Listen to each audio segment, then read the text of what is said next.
What's up everybody? Welcome back to my YouTube channel. My name is Brianna and I do budgeting videos every Thursday. And I also recently purchased my first plot of land. This is my first property that I've ever bought of any kind. And in this video, I'm going to be covering the entire process, why I decided to purchase land over a house, how I found the land, how I put an offer in and all of that. And so if you're interested in that type of content and how I went from not owning land to now owning land, please keep watching this video. Last year in 2020, around springtime, I decided that I wanted to start looking at purchasing a house. I live in a one-bedroom apartment. Before living here, I lived in a different one-bedroom apartment that was absolutely dreadful. It was horrible. I wouldn't recommend that place to anybody. And I've left them plenty of bad reviews, so don't worry. But I lived in that one-bedroom apartment last year, and I was so sick of living there, and I was like, you know what? I just want to go from living in this apartment to a house. So I started looking online at houses, and there were some obviously that I liked, and I talked to my mom about it, and she was like, well, just go ahead and get in contact with a realtor and start looking around. So that's what I did. But the first step that you have to do is get pre-approved for a mortgage. And I did get pre-approved, but it wasn't for very much. They told me that I would need to stay below $140,000, and that was the high end. So they were like, for the payment that you want, I didn't want to be house broke, you know, where you live in a very nice house, but you don't have any extra money to spend. I wanted to be able to pay for my house, pay for everything that I need to pay for, and also have money to put into savings. And in order to do that, the most expensive house that I could buy was $140,000, which is doable. But here in just a second, I'll tell you why it ended up not working out. So at the beginning of my house hunting journey, I was finding houses in my price range that weren't terrible. They weren't the best houses, obviously, for that price. You know, obviously you can't expect too much. You can't set the bar too high. You're gonna get what you pay for. So I was okay with what I was finding. There were some good houses, they needed work, but I was okay with that because it was a first home and I didn't plan on living there forever. But as we know, 2020 took a very sharp turn there at the beginning, and it kind of just went downhill as the year went by, and that includes the housing market, which I don't know how to explain all of that. I am not well versed when it comes to the housing market. I'm not versed at all. But I do know that the inventory was very low. The realtor that I had been talking to, she was like, there just aren't houses in your price range, especially. There was probably like, I think she said like 20 houses in my price range in the city that I was looking at. And the majority of those were in neighborhoods that were not great and that I did not want to live in. So our choices were very, very, very slim. And throughout the year, the prices just continued to climb. And, you know, that's just how that went. I eventually threw in the towel. I was like, okay, obviously now's not the time to be buying my first home, and that's okay. I talked to my parents about it, and they were actually the ones that recommended I think about building a home, which I was under the mindset of like building a house is like top tier. Like you've got your crap together. If you're building a house, you're probably like bougie and rich and all that.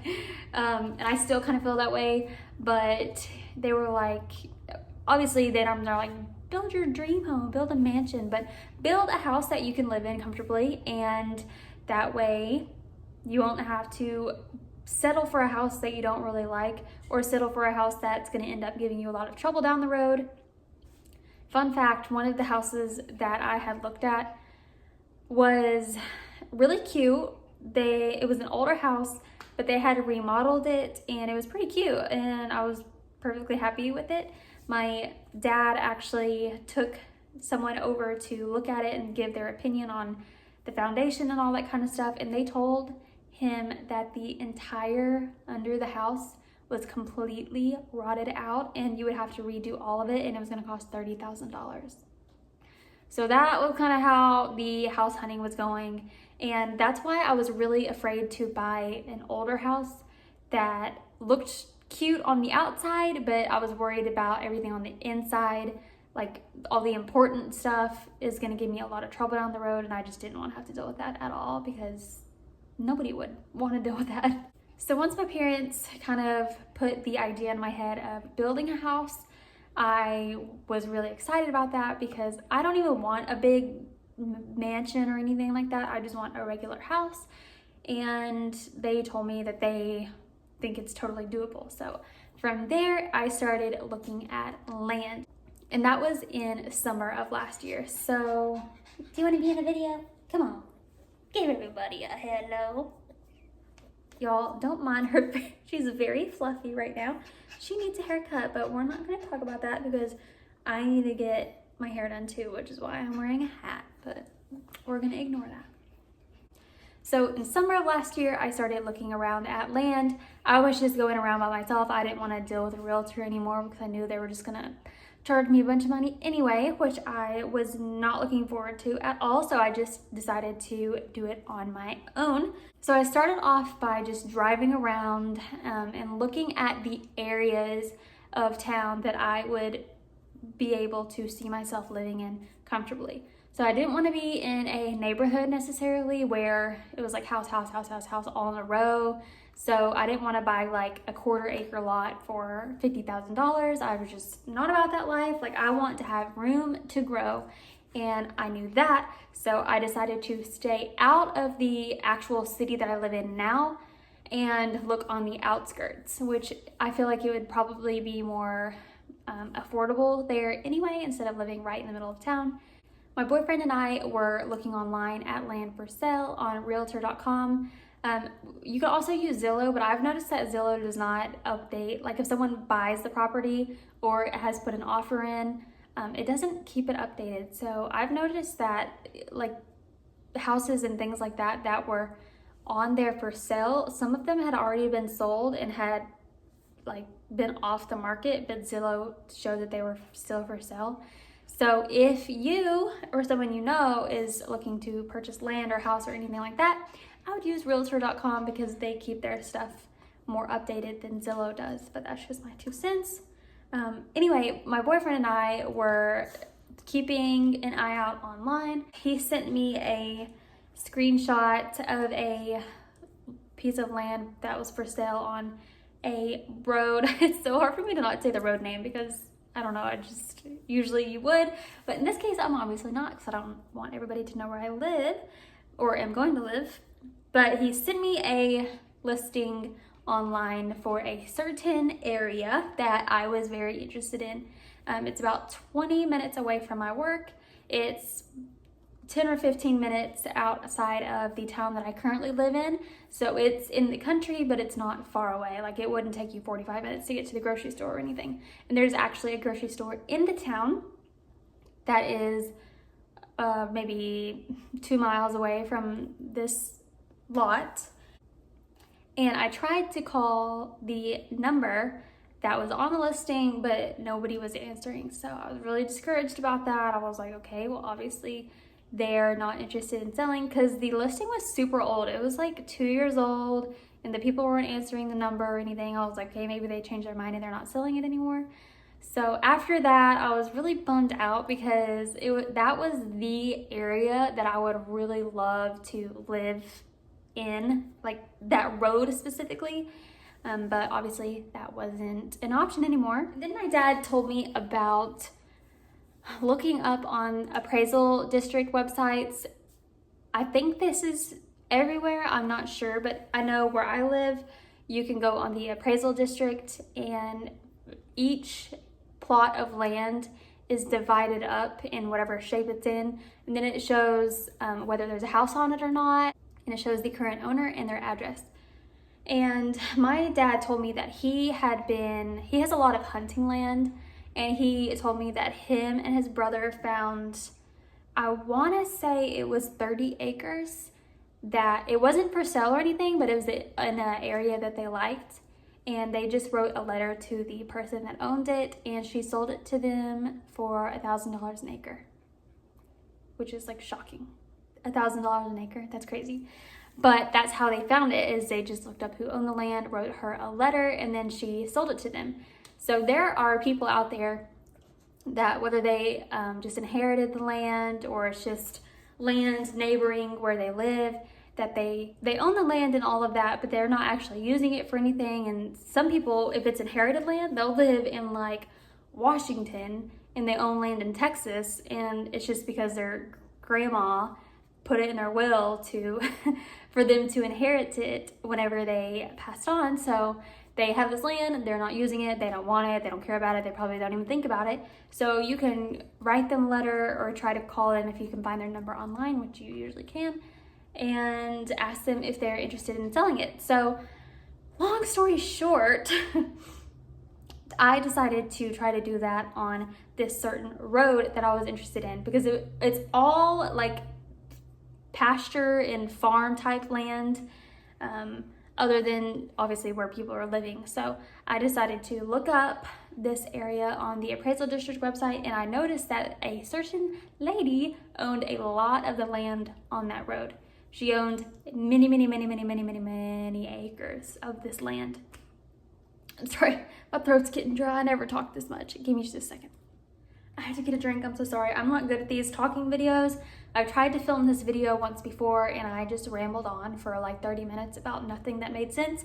So I'm trying really hard not to do that in this video.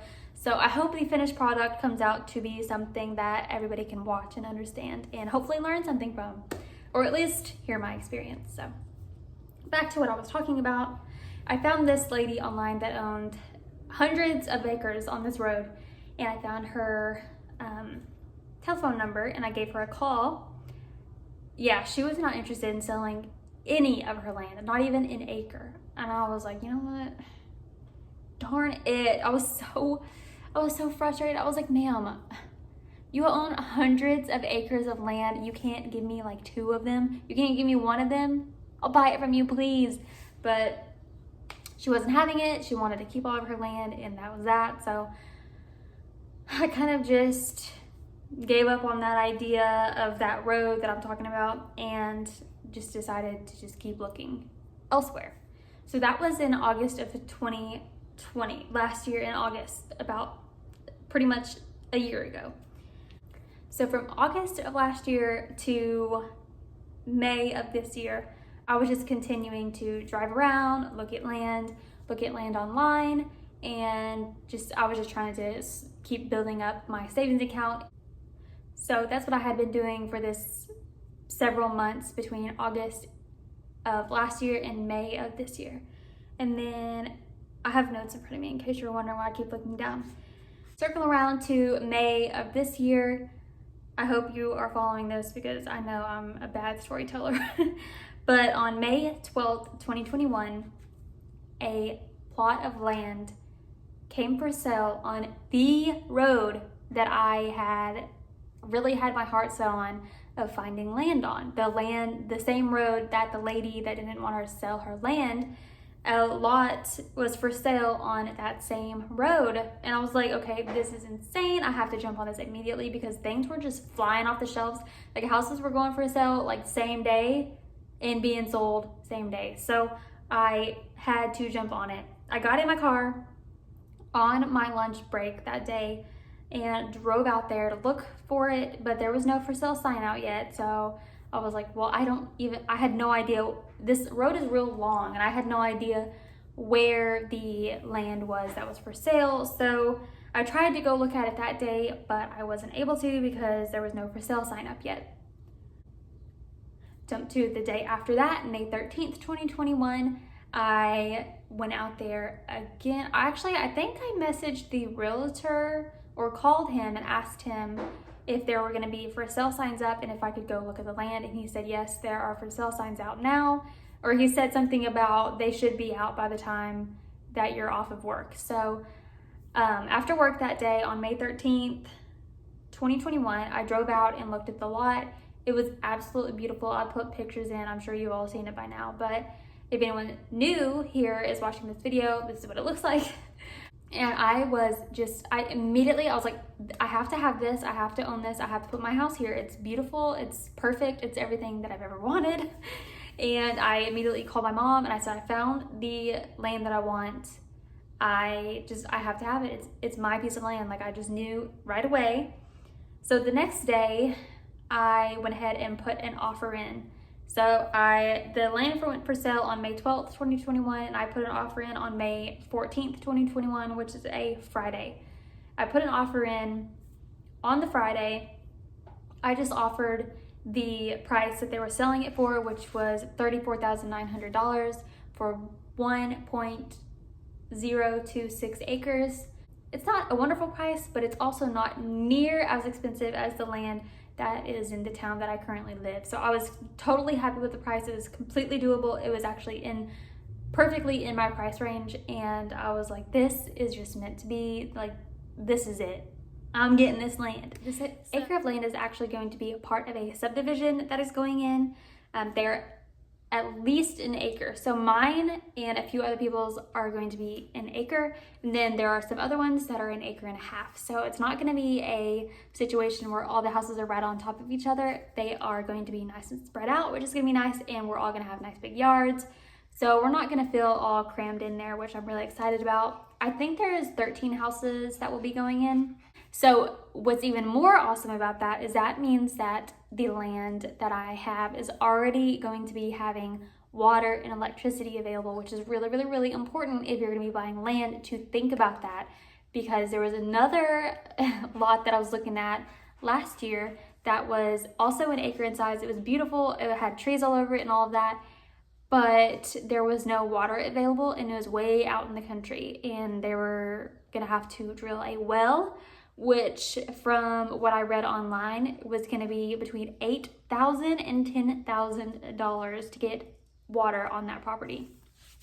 So if you're thinking about buying land, make sure you figure out the whole utility situation, because that can be a make or break type of deal.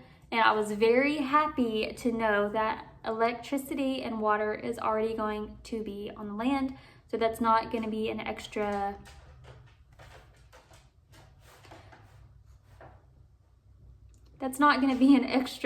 thing that I have to worry about paying for. And I'm so excited to be able to see the subdivision go from a literal grassy field to a full-blown neighborhood. It's gonna be really cool. I can't wait to see everyone else's houses that are gonna be built, and I'm getting footage of the whole thing, and I'll be sharing that on this channel. So it was up for sale for $34,900, and that is what I put in the offer as. And the next day, which was a Saturday, May 15th, 2021, I got word that the seller had accepted my offer and that we were in the contingent phase, which is the time frame from where you put in the offer to where you sign the papers. So you kind of have like a little window of time where you can really think about things, and if you for some reason want to back out, you still can, but there was no way I was backing out of this. I was like, let's go. So I signed the contract and all of that, and we were just waiting for closing. So the offer was accepted on May 15th, 2021, and then I just waited around until, let's see, when I signed the papers was July 16th, 2021. So May, June, July. So it was 2 months from when my offer was accepted to when I signed the papers, and then the land officially became mine, which was so exciting. I just wanted to say that the way that I got approved for the loan was I called the loan guy at the bank. I don't know what his title is. But anyway, I called him and I was like, hey, because I had backtracked last year. I had done a application with him last year because I wanted to go ahead and get pre-approved before I found a piece of land that I wanted, because I didn't want to be doing everything backward. So I had already been approved last year, but I think it only lasts like 6 months or something. And obviously it had been longer than that before I found this land. So I called him and asked him, do I need to do a whole new application? And he said yes. So I just filled out the application that he had emailed to me, and then I sent it back to him after filling it out and all of that. and he went ahead and approved me for the loan, which took about a week, but yeah, no big deal. So that's how I got approved for the loan, in case anyone was wondering. So let's go ahead and get into the numbers. I have a paper here that I'm gonna read off of. The total purchase price of the land that I bought was $34,900. The down payment that I had to make was $6,173.71. That was the down payment, and then that now makes my monthly payment $223.22. And that is I believe it's a 20-year loan. So my actual loan amount is $29,665. And that's how much I owe to the bank. So that is that. But I'm going to try my best to pay more than that every month so that I can pay the land off faster. That is the story of why I decided to buy land over a house, how I found the land, and how the purchase process went. It was actually so painless and fast. I was shocked because everyone talks about how stressful it is and all of that, but I think that's probably more of buying a house. Obviously, I've never bought a house before, but I think it's a little less stressful in land because you don't have to deal with an actual building yet. So that is that, and I hope you guys enjoyed that story of how I came to be a landowner. If there's any questions that you have, leave them down below. If this is your first time watching my channel, welcome. I'm happy to have you. This video is a little bit different for me. I've never made a video like this before. I am typically uploading cash envelope stuffing videos, budgeting videos. If you're not familiar with what cash envelope stuffing is, they are budgeting videos, and I upload those every Thursday. So if that's something that you're interested in, please stick around for that. And if you're interested in the land buying process, from buying land to building a house, which I'll be doing in the future, go ahead and stick around for that. So because more of that coming. It's just a slow process, but it'll be popping off soon enough, and I hope you stick around. I am petting Candy, in case you're wondering. So thank you so much for watching this video. I hope you come back on Thursday for another cash envelope stuffing video. And until then, I hope y'all have a great upcoming week, and I'll see you on Thursday. Bye. She says bye too. She's a little distracted.